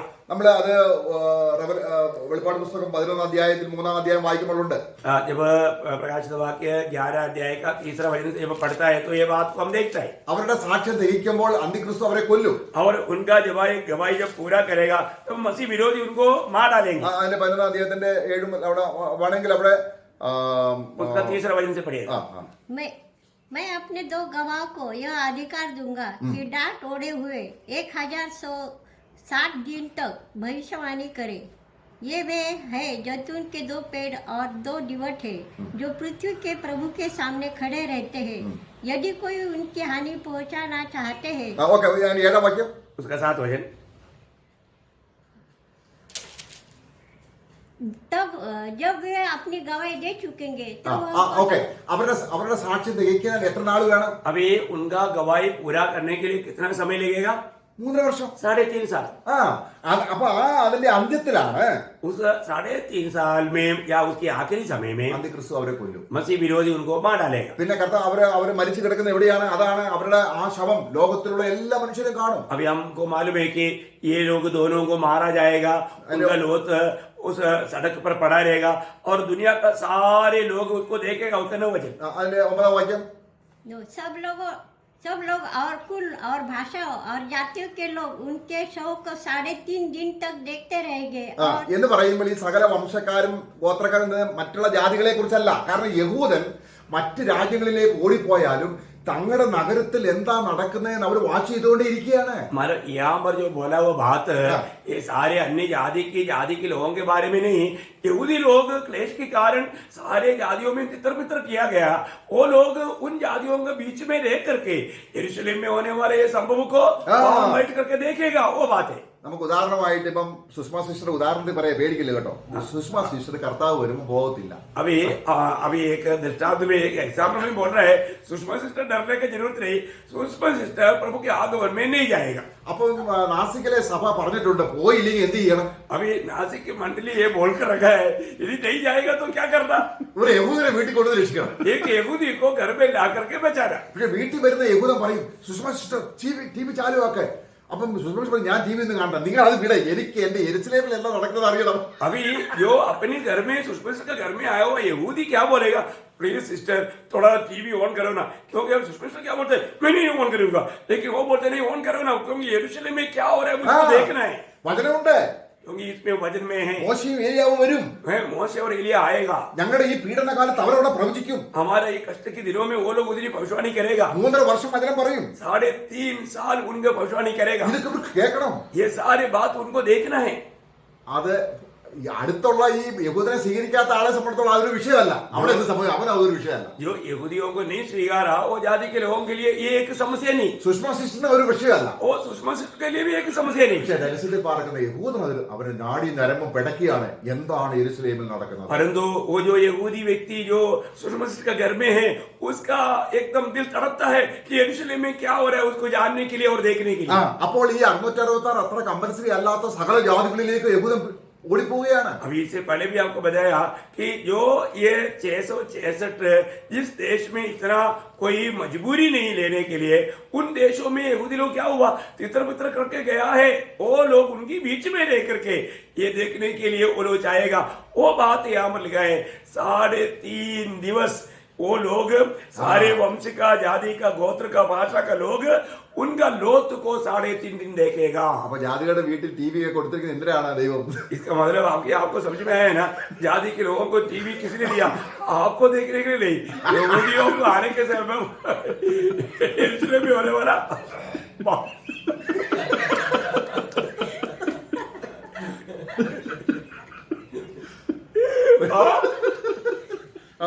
उसके सामने बैठ करके टाइम पास मत करना. वो आपका घर में यहूदी लोगों को बुला करके उनको दिखाने के लिए रखा है. ध्यान देना, बहुत ध्यान से समझना।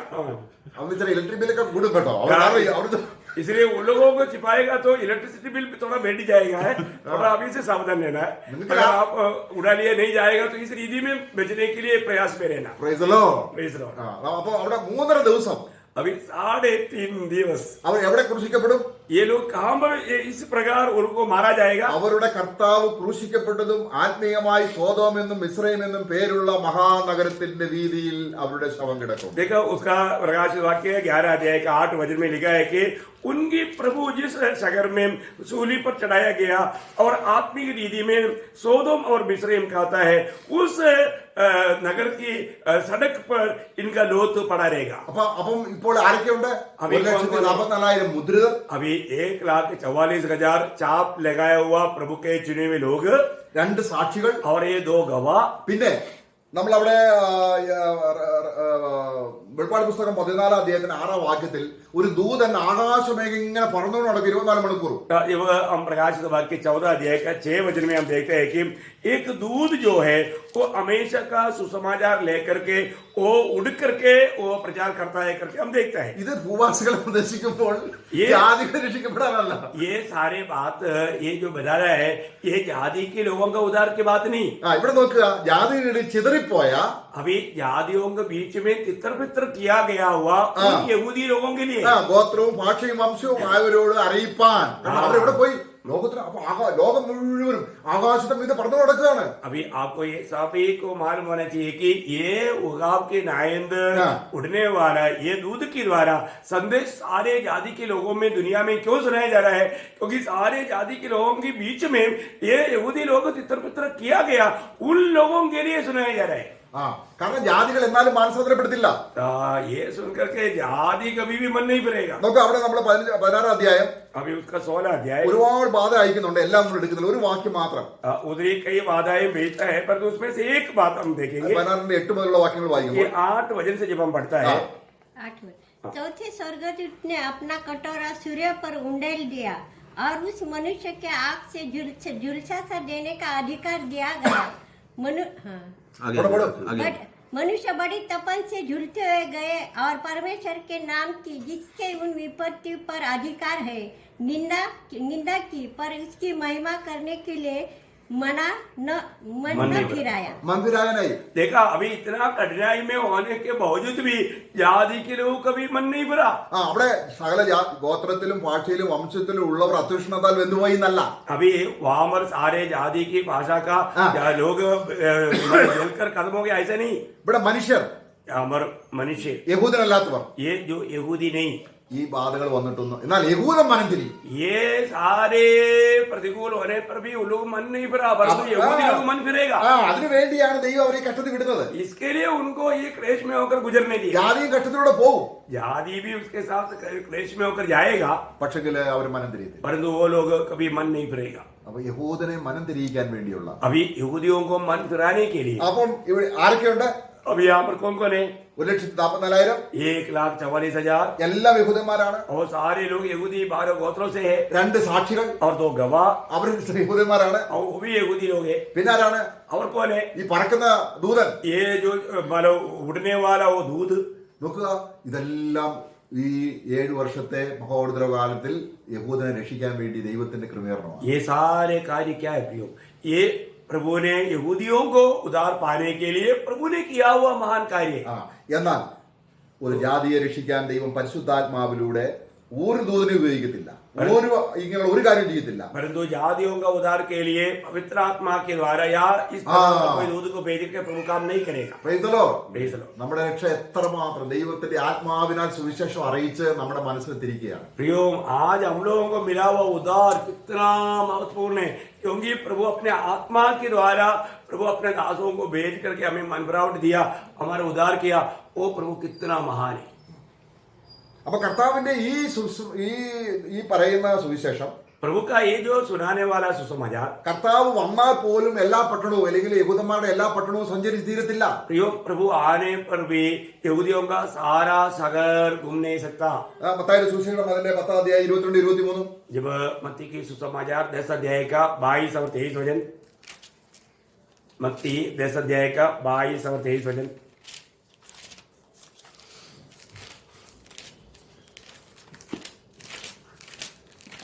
मेरे नाम के कारण सब लोग तुझे बाहर करेगा, हाँ। आखिरी तक जो विश्वास में बना रहेगा उसका उद्धार होगा। मेरे नाम के हाँ, मेरे അടുത്ത नाम വാക്യം. के कारण सब लोग तुमसे बैर करेंगे, हाँ। परंतु जो अंत तक धीरज धरे रहेगा हाँ। उसी का उद्धार होगा। ആ. അവിടെ हाँ। ഭാഗ്യം. ആ. तब वे तुम्हें एक नगर से सताए तो हाँ। दूसरे नगर में भाग जाना।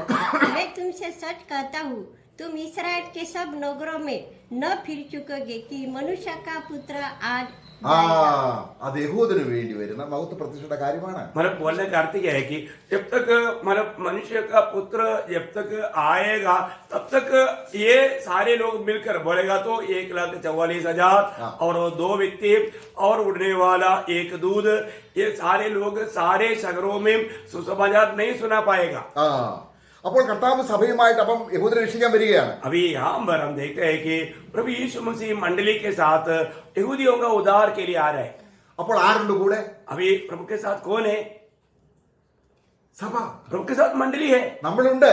हम लोग प्रभु के साथ है। ഇതാണ് വെള്ള കുതിരപ്പുറത്ത് അവന് പുറകാലെ അവർ വരുന്നത്. अभी ये है जो यीशु मसीह के पीछे पीछे श्वेत घोड़े के ऊपर श्वेत वस्त्र पहन करके उसके पीछे वाले थे। ആ വേണമെങ്കിൽ വായിക്കാതെ. उसको भी हम पढ़ेंगे। ആ Revelation റെവല്യൂഷൻ 19. उसका प्रकाशित वाक्य 19 अध्याय ആ അതിന്റെ 14 വാക്യം. उसका 14 वचन। ആ 11 മുതൽ വായിക്കേണ്ടത്, 14 മാത്രം വായിച്ചാൽ മതി. हाँ। स्वर्ग से सेना श्वेत घोड़े पर सवार और श्वेत और शुद्ध मलमल पहने हुए उसके पीछे पीछे है। हाँ। जाति जाति को मारने के लिए उसके मुंह से एक तीखी तलवार निकलती ഓക്കെ है। Okay okay. അവിടെ സ്വർഗത്തിലെ സേന എന്ന് കണ്ടോ? अभी वहां पर स्वर्ग की सेना करके लिखा है ना। ആ സ്വർഗത്തിലെ സേന ആരാണ്? ദൂതന്മാരല്ല. ये स्वर्ग की सेना कौन है? നമ്മൾ स्वर्ग പഴയ നിയമത്തിൽ ഒരുപാട് വായിക്കും, സൈന്യങ്ങളുടെ യഹോവ എന്ന് വായിക്കുന്നുണ്ട്. അതല്ല, ആ സൈന്യമല്ല. हम पुराना नियम में सेनाओं का यहोवा करके जो पढ़ता है वो जो सेना दूध लोग है वो उनके बारे में नहीं। ഇവിടെ ഈ സേന എന്ന് പറയുന്നത് ഉത്തമഗീതം 6-ാം അധ്യായം. अभी ये जो सेना जो है श्रेष्ठ गीत 6वां अध्याय അതിലെ 10-ാം വാക്യം. उसका 10 वचन। श्रेष्ठ गीत 6 अध्याय का 10 वचन।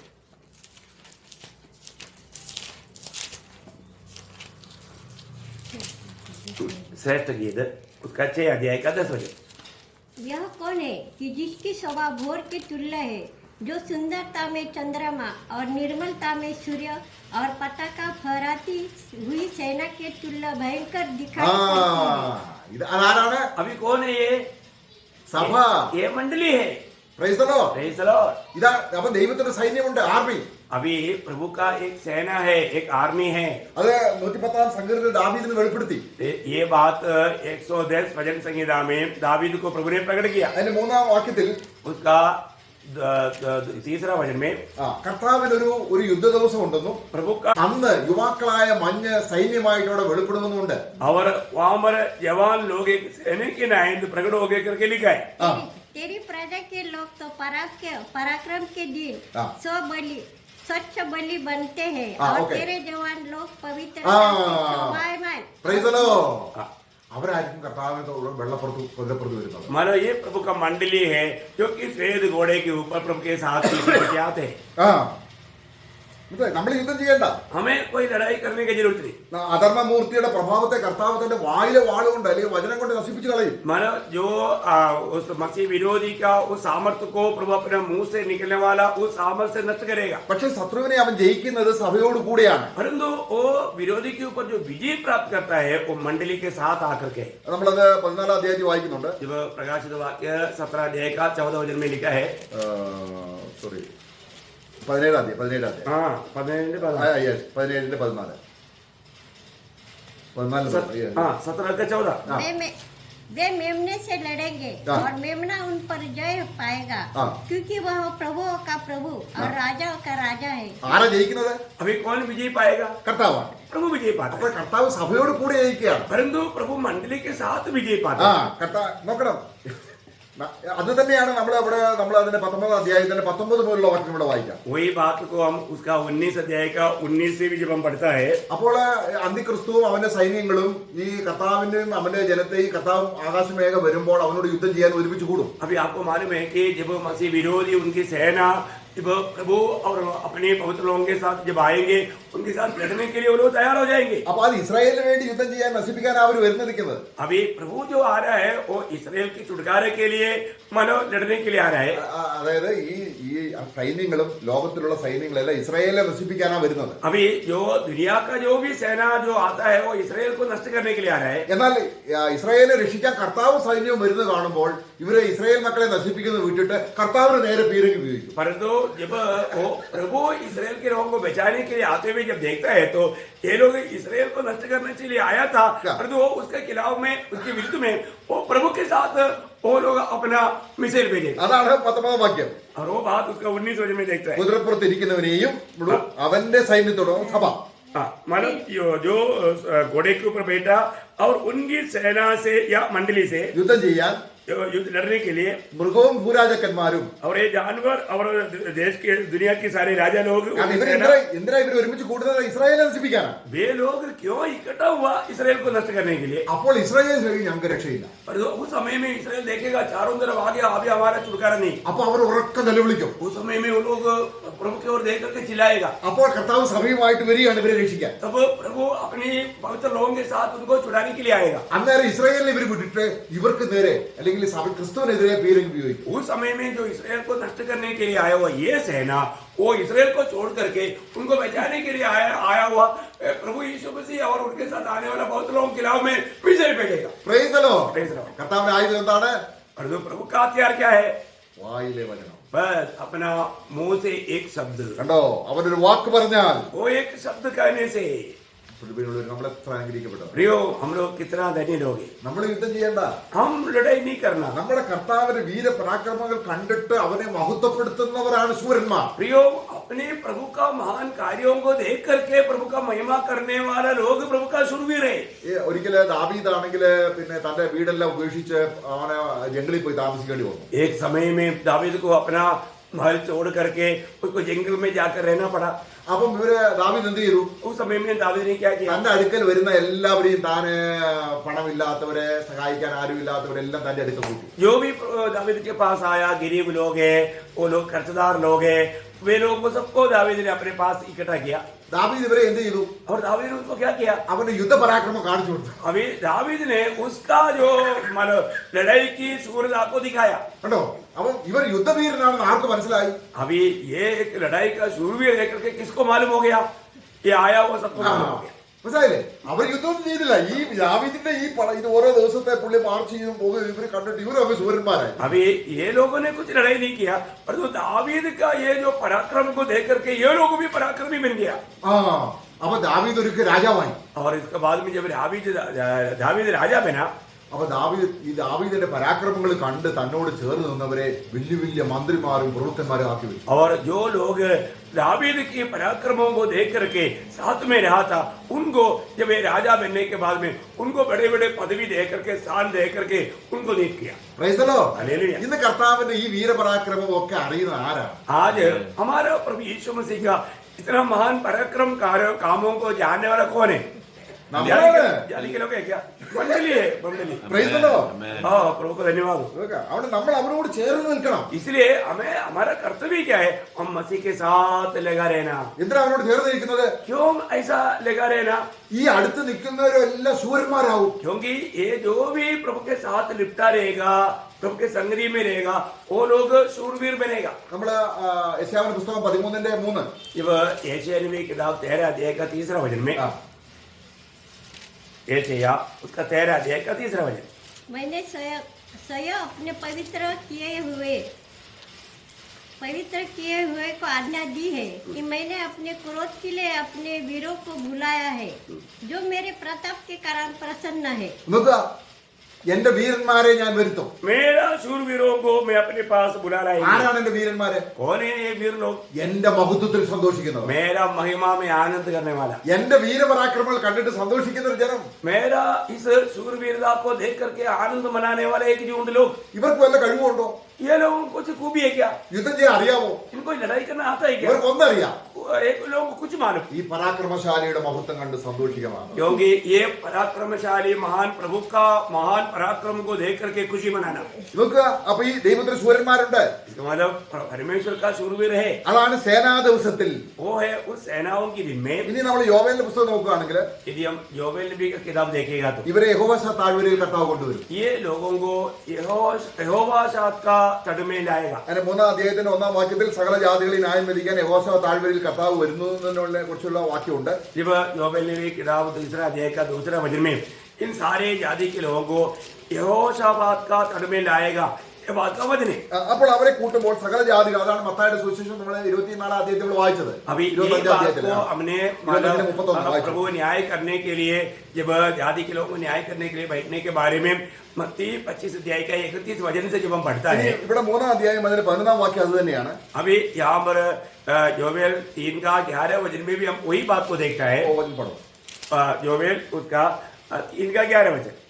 ये चारों ओर के जाति जाति के लोगों को पूर्ति करके आओ और इकट्ठा हो जाओ. ये हुआ, तू भी अपनी शूरवीरों को കണ്ടോ, वहां ഈ से ശൂരവീരൻ ആരാണ്? अभी यहाँ पर जो बोला हुआ शूरवीर कौन है? അപ്പൊ യഹോവ താഴ്വരയിൽ ജാതികളെ ന്യായം വിധിക്കാൻ കർത്താവ് ഇരിക്കുമ്പോൾ കർത്താവ് ഈ വീരന്മാരെ ഇറക്കും. जब यहोशाबाद का तट में प्रभु यीशु मसीह न्याय करने के लिए जब बैठेगा, उस समय में प्रभु की महानता को देखा हुआ इन शूरवीरों को भी प्रभु अपने पास लेकर आएगा. ആ, അപ്പോൾ ഈ 7 വർഷത്തെ മഹോദരവ സമയത്ത് अभी ये 7 साल का महाक्लेश के दिनों में അന്തിക്രിസ്തുവിന്റെ നമ്പർ സ്വീകരിക്കുന്നവർക്ക് രക്ഷയില്ല. मसीह विरोधी की चाप लेने वाला या उस संज्ञा का चाप लेने वालों को छुटकारा नहीं. പിന്നെ ജാതികൾക്ക് എങ്ങനെയാണ് രക്ഷ? फिर जातियों को कैसा उद्धार मिलेगा? ഈ നമ്പർ സ്വീകരിക്കാതെ इस चाप ना लेते हुए ഏതെങ്കിലും ഒരു യഹൂദനെ कोई भी एक यहूदी व्यक्ति को അന്തിക്രിസ്തുവിനെ കയ്യിലേൽക്കാതെ मसीह विरोधी के हाथ में पढ़ने ना देते हुए അവന് ആഹാരം കൊടുത്ത് उनको भोजन देकर അവന് ഭക്ഷണം കൊടുത്ത് उनको उनका पालन पोषण करके അവനെ വീട്ടിൽ സംരക്ഷിക്കുന്നവന് പ്രതിഫലമുണ്ട്. जो भी व्यक्ति उनको अपना घर में संभालेगा उसको इस प्रकार का तोहफा मिलेगा. എന്നാൽ യഹൂദനോ परंतु यहूदी को യേശുവിനെ നാമം സ്വീകരിക്കുകയും जो प्रभु यीशु का नाम को स्वीकारा അവന്റെ വചനം കാത്തുകൊള്ളുകയും ചെയ്യുന്ന, और उसका वचन को थामा रहा. അത് നമ്മൾ നേരത്തെ വായിച്ചു. നമ്മൾ റെവലേഷൻ 14-ന്റെ 13-12 ഒന്നുകൂടെ വായിക്കാം. जब हम प्रकाश वाक्य 14 का 12 वचन फिर से एक बार पढ़ेंगे. 14 का 12. पवित्र लोगों का धीरज इसी में है हाँ। जो परमेश्वर की आज्ञा को मानते हाँ। और यीशु पर विश्वास रखते हैं. ഇതാരാണ്? ये कौन लोग है? ഇസ്രായേൽ, ये യഹൂദൻ. इसराइल की बात है, यहूदी की बात है. അപ്പോൾ 7 വർഷത്തെ പീഡനകാലത്തെ രക്ഷ നമ്മൾ ചിന്തിച്ചു. इसका मतलब 7 साल का उस महाक्लेश के दिनों का उद्धार के बारे में भी हमने देखा. ഇനി 1000 വർഷത്തെയും കൂടെ വരുമ്പോഴാണ് നമ്മൾ ഈ 7000 വർഷത്തെ നമ്മൾ പഠിക്കുന്നത്. अभी ये 1000 साल का राज जो आएगा, उस राज्य में होने वाला उस उद्धार को भी हम जब देखेगा तो 7 साल कंप्लीट हो जाएगा. അപ്പൊ നമ്മൾ നേരത്തെ നമ്മൾ കണ്ടു, അതായത് ഈ കള്ളപ്രവാചകനെയും അന്തിക്രിസ്തുവിനെയും നേരിട്ട് കർത്താവ് എന്ത് ചെയ്യുന്നു? തന്റെ അവരെ നേരത്തെ തന്നെ ഈ 1000 വർഷത്തിന് മുമ്പേ തന്നെ എന്ത് ചെയ്യുന്നു? തീപ്പൊയിലിടും. अभी हमने इससे पहले भी देखा 1000 साल का राज से पहले ही उस जानवर को और झूठा भविष्यता को दोनों को मतलब उस अनंत आग में डाल दिया. അത് നമ്മൾ വേണമെങ്കിൽ അതിന്റെ 19-20 വാക്യം വായിക്കാം. जब हम प्रकाशित वाक्य 19 अध्याय का 20 वचन में हमने ये बात को देखा और पढ़ेंगे 19 का 20. वह पशु और उसके साथ वह झूठा भविष्यवक्ता पकड़ा गया, उसके सामने ऐसे चिन्ह दिखाए थे जिनके द्वारा उसने उनको भरमाया, जिन पर उस पशु की छाप थी और जो उसकी मूर्ति की पूजा करते थे. ये दोनों जीते जी उस आग की झील में जो गंधक से जलती है डाले गए. ഇനി ബാക്കി ശേഷിക്കുന്നവര്, बाकी जो रह गया उनका കുതിരപ്പുറത്തിരിക്കുന്നവർ വായിൽ നിന്ന് പുറപ്പെടുന്ന വാള് കൊണ്ട് അവരെ കൊന്നുകളയും. उस हमारे घोड़े पर बैठा हुआ प्रभु का मुंह से निकलने वाला उस तलवार से मारा जाएगा. അപ്പൊ ഇവര് 3 പേരാ ഉള്ളത്. अभी यहाँ पर हम देखते हैं कि मसीह विरोधी का भी त्रिभुज है. കള്ളപ്രവാചകൻ. एक झूठा भविष्यवक्ता. ഇനി പഴയ പാപാവുന്ന പിശാച് മാത്രമുണ്ട്. अभी ये तीनों में अभी एक ही रह गया जो पुराना सर्प जो जीता है. അതിന് 20-ാം അധ്യായത്തിൽ അവരെ ചങ്ങലയിടുന്നു, 1000 വർഷം ചങ്ങലയിടുന്നു. और हम प्रकाश वाक्य 20 अध्याय का 2 वचन में हम देखते हैं कि वो 1000 साल के लिए जंजीर से बांध करके अदा अगाध भूमि में डाला जाता है। അത് അപ്പോൾ 1000 വർഷം പിന്നെ ക്രിസ്തു രാജ്യം ഭരിക്കുകയാണ്. इसके बाद में 1000 साल यीशु मसीह राज करेगा। അപ്പൊ 1000 വർഷത്തെ രക്ഷ നമുക്കറിയാം, നമുക്ക് അതിനെ കുറിച്ച് അധികം വിശദീകരണം വേണ്ട. अभी 1000 साल का उधार आपको मालूम है, इसके बारे में ज्यादा बयान करने की जरूरत नहीं। എന്നാൽ 1000 വർഷത്തിന്റെ അവസാനം ഒരു രക്ഷയുണ്ട്. परंतु इस 1000 साल के आखिरी में और एक उधार का कार्य है। അവിടെ സാത്താനെ അഴിച്ചുവിടും. वहां पर थोड़ी देर के लिए शैतान को खोल देंगे। അപ്പോഴേക്കും ഈ 1000 വർഷം കൊണ്ട് ഈ യഹൂദനെ സംരക്ഷിച്ച ജാതി അങ്ങ് പെറ്റുപെരുകി ലോകം മുഴുവനും കടൽപ്പുറത്തെ മണൽ പോലെ ജാതികൾ അങ്ങ് പെരുകും. अभी जब 1000 साल शुरू होने के समय में जाति के लोग बहुत थोड़े थे, परंतु ये 1000 साल के राज्य के समय में वे लोग एकदम दुनिया भर में इतना बढ़ जाएंगे, वो पूरा भर जाएगा दुनिया। അപ്പൊ സാത്താനെ അഴിച്ചുവിടുമ്പോൾ और जब थोड़े समय के लिए जब शैतान को जब खोल देंगे, 20 അധ്യായത്തിന് 9-ാം വാക്യം, जब 20 अध्याय का 9 वचन, प्रकाशित वाक्य 20 अध्याय का 9 वचन, वे सारी पृथ्वी पर फैलकर पवित्र लोगों की छावनी और प्रिय नगर को घेर लेगी और आग स्वर्ग से उतरकर उन्हें भस्म कर देगी।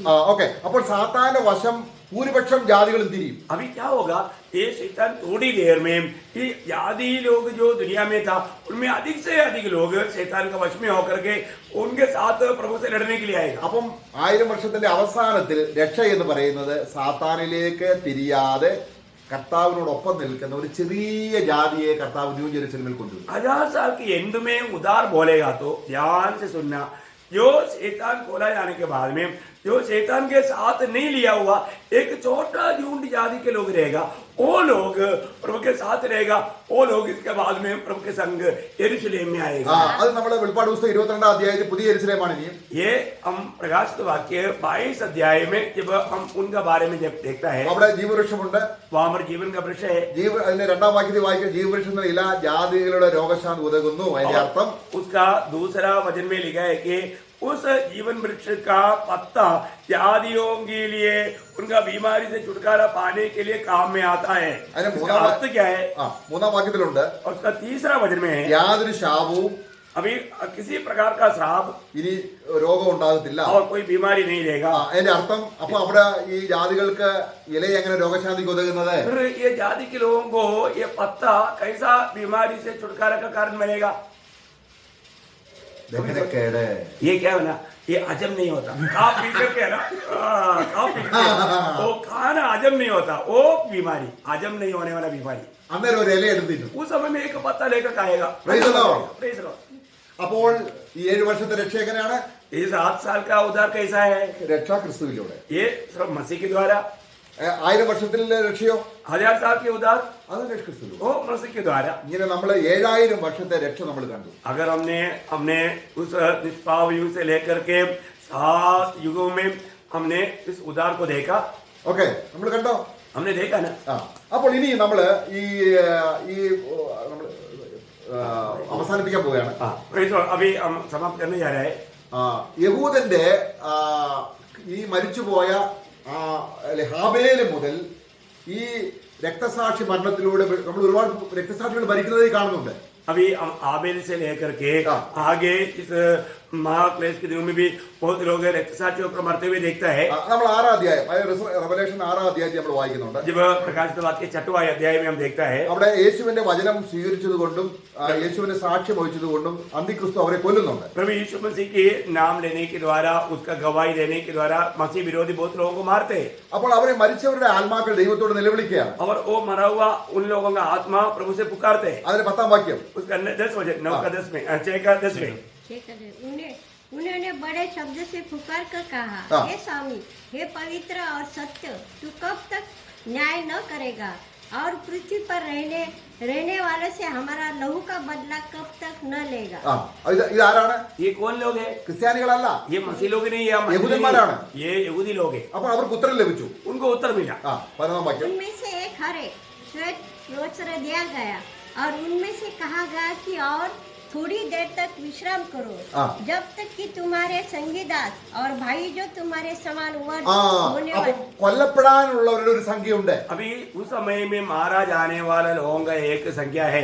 ആ സംഖ്യ പൂർത്തീകരിക്കുന്നത് നമ്മൾ അവരുടെ സംഖ്യയാണ് നമ്മളെ 20-ാം അധ്യായത്തിന്റെ 4 മുതൽ വാക്യങ്ങൾ കാണുന്നത്. अभी उन लोगों का संख्या जब हम देखते हैं प्रकाशित वाक्य 20 अध्याय का 4 वचन से, ന്യായാസനങ്ങളെ കണ്ടു.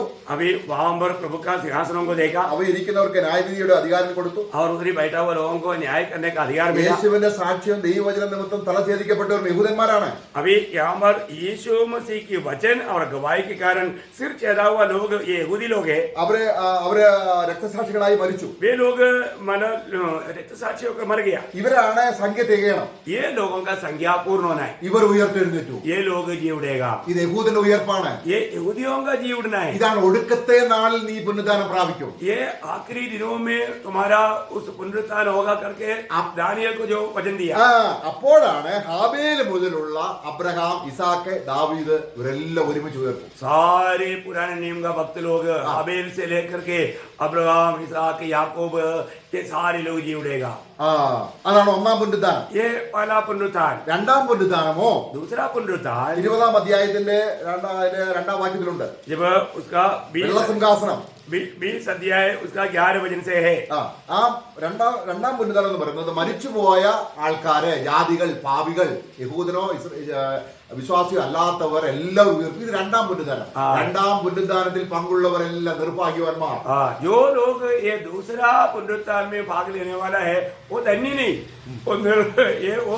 वो श्रापित लोग हैं, पापी लोग हैं. അപ്പൊ ഇവിടെ നമ്മൾ പുനരുദ്ധാനം ഇത് സഭയുടെ പുനരുദ്ധാനമാണ് തെറ്റിദ്ധരിക്കുന്നുണ്ട്. अभी कई बार लोग ये जो आखिरी पुनरुत्थान को मंडली का पुनरुत्थान करके भी सोचने वाले लोग हैं. അതിന് അവരെ തെറ്റിദ്ധരിപ്പിക്കുന്ന ഒരു വാക്യം ഇതാണ്. उनको जो धोखा देने वाला एक वचन ही है. 26-ാം വാക്യം. उसका 20 का 6 वचन. ഒന്നാമത്തെ പുനരുദ്ധാനത്തിൽ പങ്കുള്ളവർ ഭാഗ്യവാൻ, और जो पहला पुनरुत्थान में भाग लेता है वो धन्य है. അവരുടെ മേൽ രണ്ടാം മരണത്തിന് അധികാരമില്ല. उनके ऊपर दूसरा मृत्यु का कोई अधिकार അവർ नहीं. ദൈവത്തിനും ക്രിസ്തുവിനും പുരോഹിതന്മാരായി ക്രിസ്തുവിനോട് 1000 കൊല്ലം വാഴും. वे लोग यीशु मसीह के साथ 1000 साल राज करेंगे. അവർ ആരാണ്? वे लोग कौन है? പുരോഹിതന്മാരാണ്. ये लोग याजक लोग हैं. ഇത് സഭയാണ് ചിന്തിക്കുന്നത്. ये मंडली है करके बहुत लोग सोचते हैं. പ്രിയമുള്ളവരെ, സഭ ദൈവത്തിനും ക്രിസ്തുവിനും പുരോഹിതന്മാരല്ല. ക്രിസ്തുവിനോട് ചേർന്ന് നിന്നുകൊണ്ട് ക്രിസ്തുവും സഭയും കൂടെ ചേർന്ന് ദൈവത്തിന് പുരോഹിതന്മാരാണ്. प्रियो, हमें ये बात को जानना है कि मंडली प्रभु के लिए और मसीह के लिए याजक नहीं, मंडली प्रभु के साथ होकर के पिता का मानव याजक है. ദൈവം ഇസ്രായേലിനോട് വാഗ്ദത്തം ചെയ്തിട്ടുണ്ട്. परंतु इसराइल के लिए प्रभु ने एक वायदा दिया. നമുക്ക് പുറപ്പാട് പുസ്തകം 19-5-6 जब निर्गमन का किताब 19 अध्याय का 5 वचन में इसराइल के बारे में उनका वायदा उनको मिला हुआ आपको याद होगा. അത് വായിച്ച് 19 का निर्गमन 19 का 5 और 6 वचन. इसलिए अब यदि तुम निश्चय मेरी मानोगे और मेरी वाचा का पालन करोगे तो सब लोग तुम में ही मेरे निज धन ठहरोगे. समस्त पृथ्वी तो मेरी है और तुम मेरे दृष्टि में याजक का राज्य और पवित्र जाति ठहरेगी. കണ്ടോ, ഈ വചനം അന്ന് നിവർത്തിക്കും. ये वचन उस दिन में पूरा होगा. അല്ലാതെ നമ്മളല്ല. ये वहां पर जो बोला हुआ मंडली नहीं. മനസ്സിലായില്ലേ? Praise the Lord. കാരണം ഭൂമിയിലുള്ള അവിടെ യാഗങ്ങൾ ഇനിയും വരും. യാഗം ആടിനെ അറുക്കും, യാഗപീഠം അവിടെ 1000 വർഷത്തെ യാഗമുണ്ട്. അത് അവിടെ നമ്മൾ പുരോഹിതന്മാരല്ല, നമ്മള് ഉന്നതന്മാരായി സ്വർഗത്തിലെ അധികാരവും ഭൂമിയിലും അധികാരമുള്ളവരായി. കർത്താവ് പറഞ്ഞു, സ്വർഗത്തിലും ഭൂമിയിലും എനിക്ക് അധികാരം കിട്ടിയിരിക്കും. प्रियो, जो 1000 साल के राज्य में हम प्रभु के साथ रहेगा, हम याजक होकर के उस समय में ये सेवा नहीं करेगा. परंतु इसराइल के लोग याजक होकर के जैसे प्रभु ने उनको पहले जो विधि दिया था वो लोग बलि करेंगे. उस समय में वो लोग मंदिर में इस प्रकार का बलि करके ये वचन पूरा हो जाएगा. Praise the Lord. Praise the Lord. യെശയ്യാവിന്റെ പുസ്തകം 61 അധ്യായത്തിലുണ്ട് യഹൂദനെ വീണ്ടും അവരെ പുരോഹിതന്മാരാക്കുമെന്ന് അനേക വചനങ്ങളുണ്ട്. एशिया में 61 अध्याय में भी और ऐसा अनेक वचन है क्योंकि उनको वापस प्रभु याजक बनाएगा. അപ്പൊ ഒന്നാം പുനരുദ്ധാനത്തിൽ പങ്കുള്ളവർ ഭാഗ്യവാനും, അവർ ദൈവത്തിനും ക്രിസ്തുവിനും പുരോഹിതന്മാർ. ഇന്ന് നമ്മൾ ക്രിസ്തുവിന് പുരോഹിതനല്ല. प्रियो, हम लोग ये बात को जानना, यहूदियों के बारे में ये लिखा है कि वे लोग परमेश्वर के लिए और मसीह के लिए याजक रहेगा.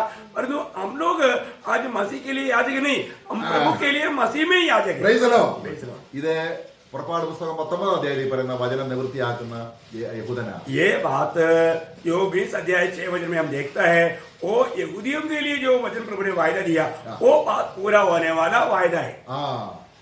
നമ്മുടെ പുനരുദ്ധാനം മർമ്മമാണ്. प्रियो, मंडली का पुनरुत्थान अभी भी एक भेद है. Praise the Lord. Praise the Lord. കർത്താവ് നമ്മെ സഹായിക്കട്ടെ. प्रभु हमें बहुत सहायता करे. കർത്താവ് അവിടെ വായിക്കുന്നുണ്ട്, നിങ്ങൾ ഒരു സദ്യ, നിങ്ങളൊരു വീട്ടിലൊരു ആരെയെങ്കിലും ഏതെങ്കിലും ഒരു വിരുന്നിന് വിളിച്ചാൽ നിങ്ങൾ ധനികന്മാരെയും നിങ്ങൾക്ക് പ്രത്യുപകാരം ചെയ്യാൻ കഴിവുള്ളവരെ വിളിക്കരുത്. प्रभु का वचन प्रभु ने हमें शिक्षण दिया है कि जब भी आप अपने घर में एक भोजन बनाते हैं तो तुम्हें वापस खिलाने वालों को मत बुलाना. പിന്നെ നീ എന്ത് ചെയ്യണം? तुम क्या कर रहा? കഴിവില്ലാത്ത ऐसा गरीब लोगों को, मतलब जो लोग आपको वापस कुछ कर नहीं सकता, ऐसे लोगों को बुलाना तो पुनरुत्थान के जिम्मे. ആ പുണ്യതാനം ഏതാണ്? സഭയുടെ പുണ്യതാനം അല്ല. वो पुनरुत्थान की बात है, मंडली का पुनरुत्थान नहीं. അവിടെ മർമ്മം വെളിപ്പെട്ട് കഴിഞ്ഞു. ഇത് പറഞ്ഞ അവിടെ വെളിപ്പെടുത്തിയത് സഭയുടെ മർമ്മമല്ല, वो यहाँ पर जो യഹൂദന്റെ പുണ്യതാനം. ये बोला वो बात यहूदा जन की पुनरुत्थान की बात है. Praise the Lord. Praise the Lord. കർത്താവ് സഹായിക്കട്ടെ. प्रभु आपको बहुत सहायता करे. आमीन. अच्छी तरफ समझ में आया ना? ध्यान बार बार सुनो, बार बार ध्यान करो. प्रभु का अनुग्रह आप सबके साथ. Praise the Lord. आमीन.